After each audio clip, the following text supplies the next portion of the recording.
Hey folks, welcome back to the channel. Today I'm going to show you how to take a blank brass coin like this and engrave a wax seal so that you can make some fancy letters and mail them. Let's get into it.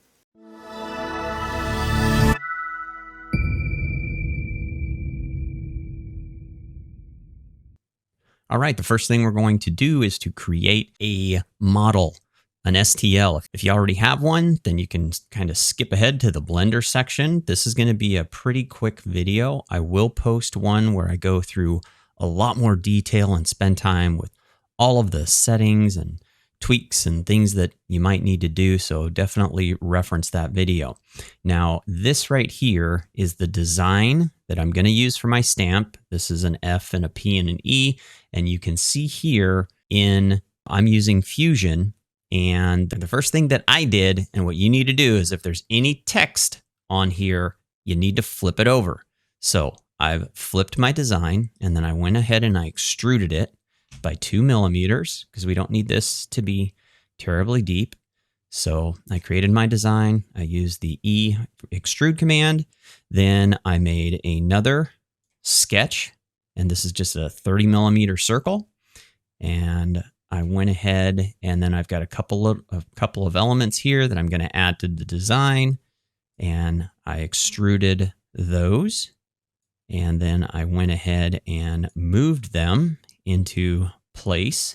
And actually the first time I've actually already completely engraved this, and then I realized when I went to stamp it that I forgot to flip it over. So don't make the mistake that I did. So now I've come back and then I extruded that bottom, just a little bit of disc, because I want these little guys here to be up a little bit. I want them to be floating. That's not entirely necessary. And then finally, I moved this little guy here into the position that I want. So that is my complete stamp. One more thing that I forgot that I wanted to do here before we save it is I am going to bevel this edge by 0.5 millimeter just to give it a little bit of a rounded corner.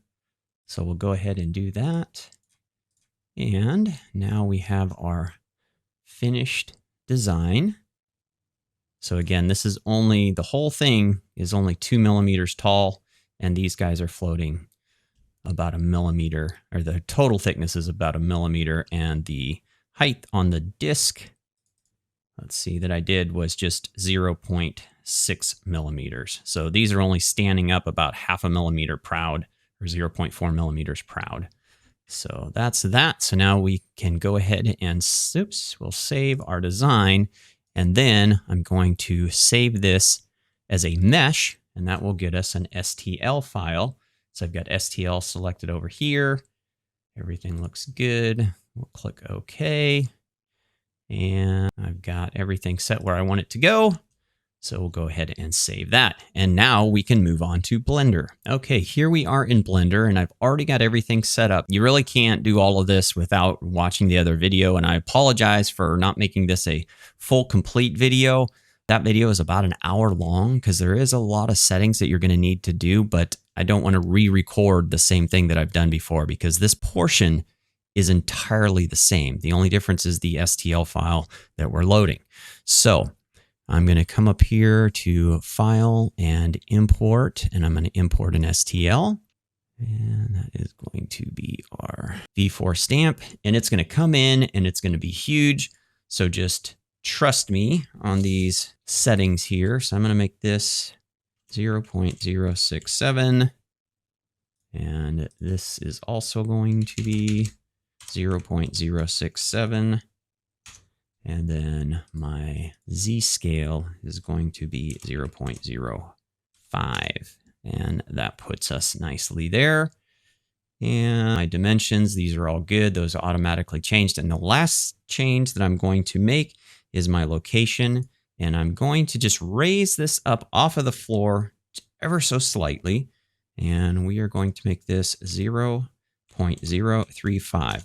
And the reason that I do that, when you create the depth map, which is the next step that we're going to do, it's going to base whether you're doing 16-bit or 8-bit. I'm only going to do 256 layers, but the thing that is at the very top is going to be white, and then the thing that's at the very bottom is going to be black, and we're going to have 256 gradations of gray in between that, and whatever is on the very bottom is going to be solid black. I don't want the very base of this to be solid black, because until you've done this time and time again and you know exactly what your settings are, you're not going to know how far deep you're going to go. And if the settings are such that you would go all the way through, the last thing you want to do is cut all the way through anywhere inside this. Now we are going to have to cut the outside, but we'll talk about that when we get to Lightburn. So I'm just raising this kind of up off the floor just ever so slightly so that nothing on here is solid black. And now that I have everything placed, I'm just going to come up here to render and render image. And there is my depth map. So you can see now my very top here is white. And then these guys are kind of a light gray. And then that disc is a dark gray. But then everything outside of this is solid black. And that's exactly what I want. So I'm going to come up here, image, and I'm going to save as, and I'm going to save this as a PNG in 16-bit color depth. And that allows you to get more than 256. So if you want even finer details and you wanted to do, 512 or more layers in Lightburn, it gives you that ability. So now we have that, and now we will go into Lightburn. All right, here we are in Lightburn, and the first thing we're going to do is we're going to import our image. So here is the image that we just created in Blender, our depth map, and it's going to be massive. So I'm going to scale this down to about, actually, let's scale it down to 30, because that's the size that I know that I want it to be. We're going to move that to page center. And then we'll go ahead and zoom in here. And the first thing we want to do is crop this so that we don't end up with all of this extra black. That's just extra work for the laser to do, and it would be hitting our jig or however you mount your coin. So we don't want to have any information there for the laser to deal with. So I'm going to make a circle. So I've got my create ellipse tool selected. I'm going to hold down shift and drag, and it's going to create a circle, and I'm going to change the size. And I know I want to crop this to 30 millimeters. And then I'm going to move that to page center, and that should be selected. I'm going to select my image. I need to make sure I have the arrow selected. I will right click and I will hit crop image. And so now what you see is I've got my depth map in here, and it has been cropped. And so I've got this black area, and that is pure black. And then everything else is either white or a shade of gray. So that's a great start. First thing I'm going to do is hit my settings for this. Now I'm going to change this. We're going to select everything here.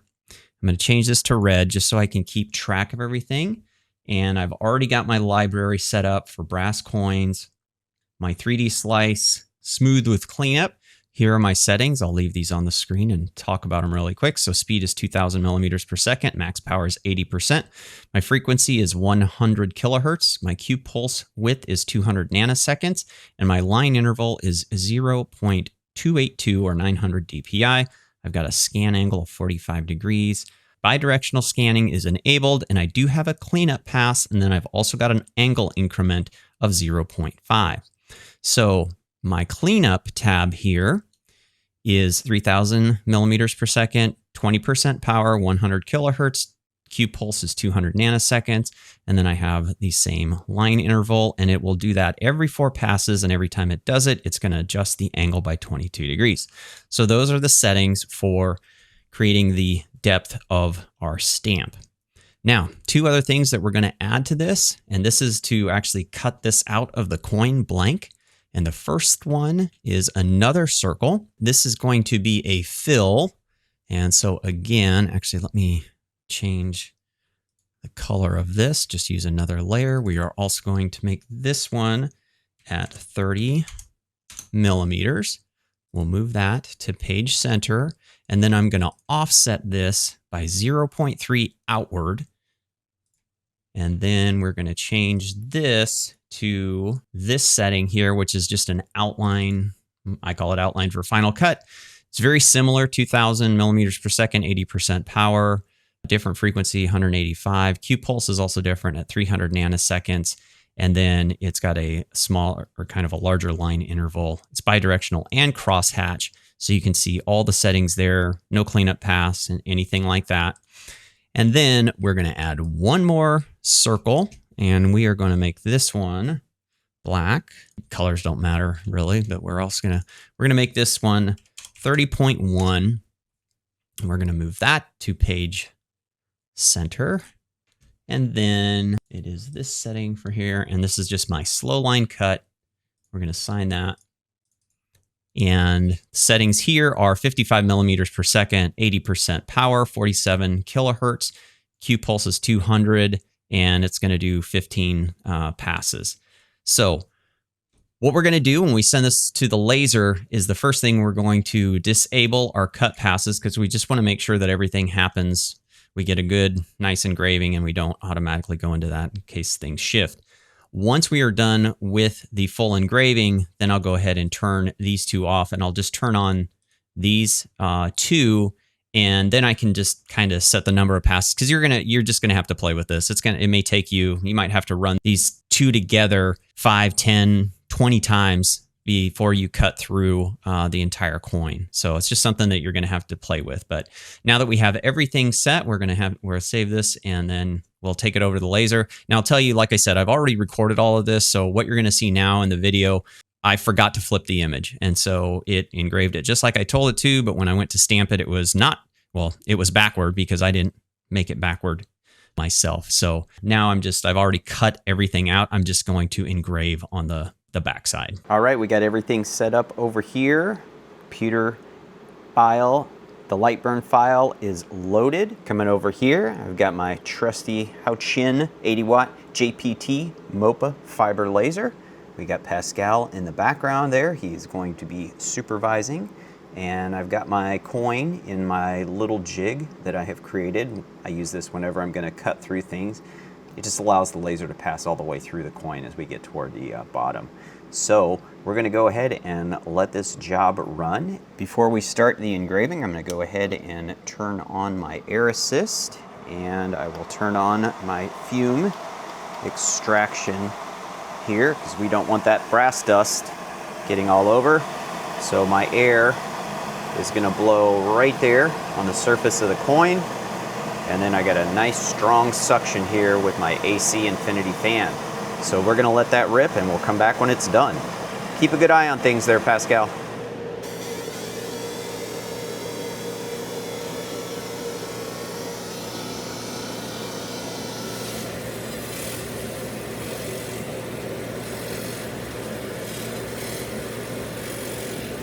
And here we go. We were able to cut right through.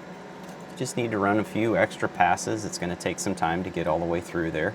But now it's just a matter of cleaning that up and then putting it on the stamp base. Okay, we have everything repositioned. We've got our exhaust on one side, and we have our air assist on the other. Everything is framed and focused, so we are ready to start this engraving. And just a shameless plug, I will tell you, you can see I've got my laser here, my Haoqian laser in a Tico laser enclosure, and I am so happy I bought this. I've made a ton of coins. I've probably sold $4,000 worth of coins, and I was finding this brass dust everywhere until I got this enclosure, and I was able to contain all of that, and now I don't have that problem. So that's not only good for my space, but it's also good for my health. So let's get this engraved and we'll move right along. All right, job just finished, not too warm. And there is our completed stamp, and it is properly backward. That is the other side. That one's already been cleaned up, so we need to go clean up the new side. And here we are at the magnetic pin tumbler, and I've got a little bit of Shine Bright burnishing compound. A mixture. We're just going to go ahead, throw that guy in there, and then we're going to set this for 30 minutes and come back when it's done.